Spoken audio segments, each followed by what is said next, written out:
کله چې نبی علیہ السلام کور ته ننوت، فاطمة زهرا رضی اللہ تعالی عنہ علی رضی اللہ تعالی عنہ ته فرمای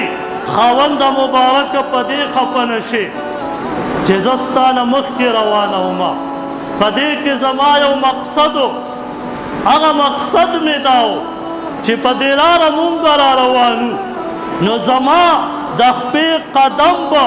هغه چپړو نشان به په ځمکه پاتې کېدو، که چېرې زه ستا نه رستو وی نو زه ستا نه ځکه مخکې شومه، که چېرې زما قدم پاتې کېږي نو زما په قدم دې ستا قدم راشي، چېرته د محرم سړي دې قدم را نشي. نن خو چې زه کور نه بار وځم هغه ځان به سینګاروم، خوشبو به لګوم، عطر به لګوم چې بهر خلق ما ته متوجه شي. هغه د پوزیشن بوکرې به په سرو، هغه د غمونو ډکې بوکرې به په سرو، او وی به زه په حیا کې ووتمه. د ټولو نه بې حیایي هغه قطر سرې وځي د کور نه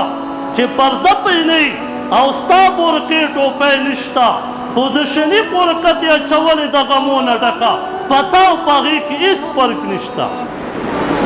تم خلق ځان ته مایله کوي، هغه هم خلق ځان ته مایله کوي، په تا دواړو کې فرق پاتې نه شو. که ته وایې فرق دی، ما ته فرق نه ښکاري، قرآن ته فرق نه ښکاري، حدیث ته فرق نه ښکاري، دواړه د یو نقش قدم روان دي.